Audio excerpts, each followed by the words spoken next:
এই যে উনি আসছে, আমরা খাইতে নেব। এটা খাটে না বাবা, উনার কুলা আর আমার কুলা।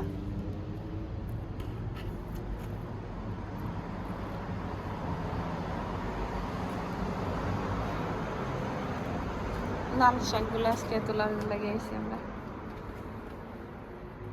লাল শাক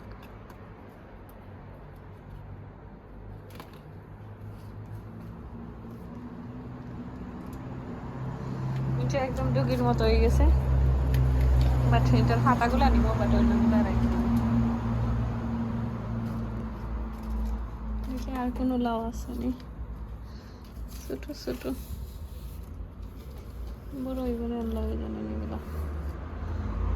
যাক, একটা যে আল্লাহ দিয়েছেন এটা শুক্রিয়া আল্লাহর কাছে, কারণ আমার অনেকগুলো লাউ মারা গেছে, আমার খুব কষ্ট লাগছে।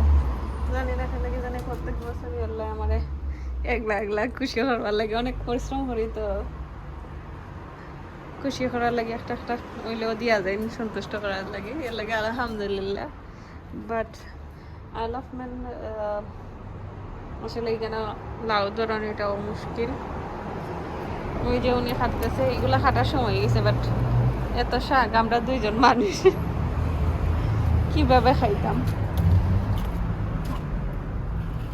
আলহামদুলিল্লাহ, তারপরও শুক্রিয়া আল্লাহর কাছে। এখন তুলা হয়ে যাব। আর এখানে খালি একটা কচুই মোটা হইতেছে, এখানে কিন্তু অনেকগুলা কচু, বাট আর বাকিগুলা তো উঠতেছে না, যেখানে বুঝলাম না, উঠছে বাট ছোট ছোট। এটারও একটু স্বাস্থ্য ভালো আছে মাশাআল্লাহ।